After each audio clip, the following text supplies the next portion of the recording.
That's where you have a problem. Okay? Pure democracy is, let me give you an example here. Pure democracy is 5 wolves and 3 sheep deciding what they're going to have for dinner. That's what happens when there's a pure democracy. Pure democracy is dangerous. We are not a nation of men. We are a nation of laws. And the Constitution is there to protect us, and we have individual rights. You want to talk about a disaster? Is allowing everybody to vote on every single issue out there? For crying out loud, we can't get the jury system right. They let OJ go. That would be an absolute disaster. These people are, we're supposed to put people into office to represent us that actually know what's going on, that are supposed to lead us. Now, the way the Constitution was originally constructed, the senators were supposed to be chosen by the state legislatures and represent the state's interest. This was more of a federalist type of a country. We've gotten away from that right now, and we've got the all-powerful, almighty Washington, D.C. overseeing the entire country. That's the problem. But you most certainly do not want to go to a situation with a pure democracy. That's extraordinarily dangerous. Matt, thanks for the phone call. Appreciate that. Who should we go to? You know what? We'll go to John in Austin, Texas. John, welcome to the Savage Nation. Great. Thanks for letting me have a chance to vent. I think everybody's missing the true purpose of this whole health care reform by the left, and that is it's all about votes. And the reason I say this is it dawned on me the other day when one of the members of Parliament was being interviewed, and he said that the British healthcare system is behind the Red China Army and the Indian Railroad system. I'm going to interrupt you real quick. I just want to throw in 2 things here. Do you know there was a story the other day in the I think it was a UK, it was in the Independent or it was one Daily Telegraph something. 45,000 British healthcare workers call in sick a day. I had another story here today talking about the thousands of people, women that are giving birth to babies in hallways in that wonderful socialist Michael Moore touted British healthcare system. Go on. Well, follow my logic here. 1.4 million healthcare employers makes it virtually impossible for them to go back to what we've got now because it represents such a big voting bloc. There are 60 million people that live in Great Britain. That's all, Scotland, Ireland, England. If you extrapolate that out, if that were to happen here in the United States, that'd be 7 million voters. Now, those 7 million employees, and those employees would probably represent the largest union that was beholden to the left. Now, the margin of victory last election was Obama got 66 and McCain got 58 million? I don't even think it was that far apart. Yeah, so right there, that is a voting bloc that would be the strongest political bloc that they could have. And that's the real reason for this. Because if they push it through, because why won't they give up on this public option? Why won't they just fix what's wrong? Well, you got a good point. I never really thought about it in that manner. It's an excellent point. I guess it's the same way. You extrapolate that. You can say that's the reason why they want to make all illegal immigrants legal.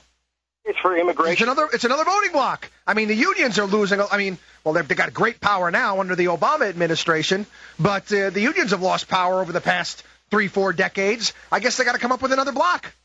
UAW used to have over 1 million members, and now they're down to 400,000, so they've got to replace it. Plus, now add to those 7 million healthcare employees the 10 to 15 million people getting free health care, and you've got over 25 million people that have to vote for the Democratic Party, or else they'll be out of jobs or out of insurance.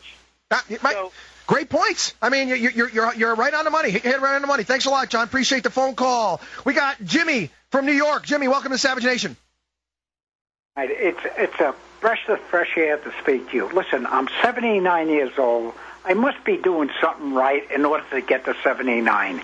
And the doctors that are taking care of me fixed up my dislocated shoulder and my broken leg, and I'm as good as new.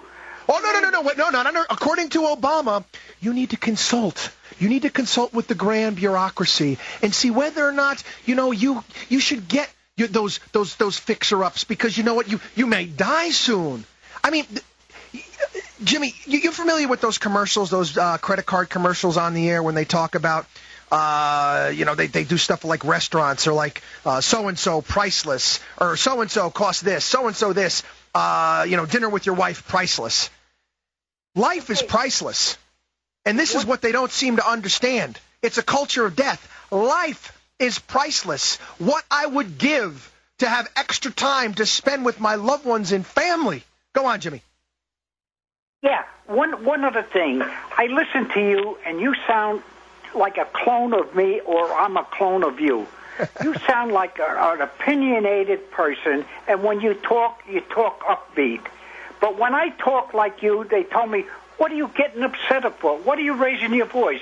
But you're trying to express your point, And when people like you talk, they say, oh, you're upset.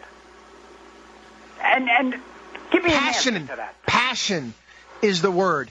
And being 79 years old and sounding like you could step in and do the Savage Nation, Jimmy. You're passionate, and that's what life is all about.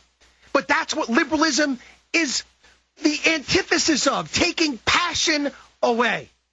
Got to go to break. People went real long in this segment. 1-800-449-TALK is the number. You can be a part of the program. 800-449-TALK. Make sure you get to the Good Doctor's website at michaelsavage.com. We'll be back. Savage. No one else can say it that clear and that precise. And he has passion, of course. The Savage Nation. Weekday afternoons 3 to 7. Talk 910 KNEW.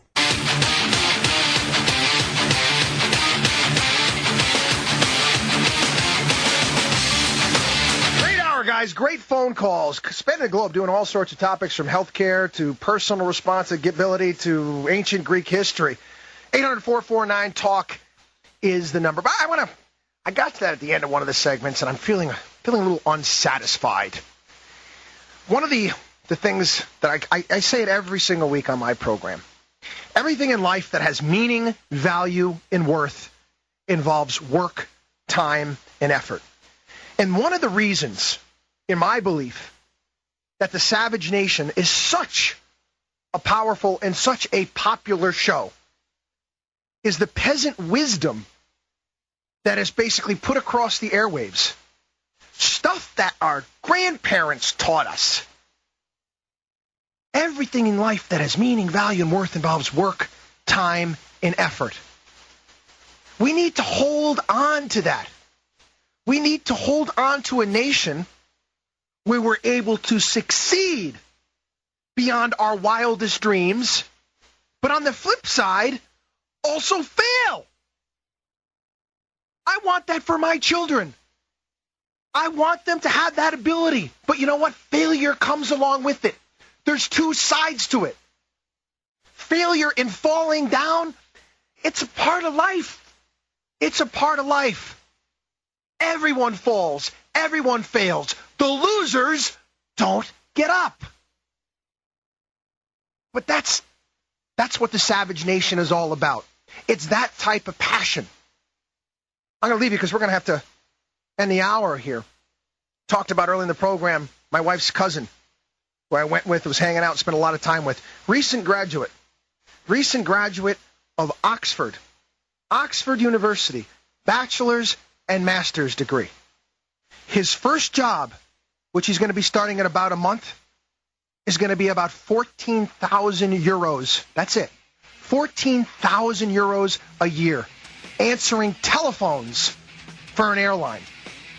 That's what socialism does. He's got no work experience. He's got nothing. Is that what you want here? We'll be back. michaelsavage.com is the website. Want to learn more about me? Get to watchdogonwallstreet.com. Don't go anywhere. We'll be back.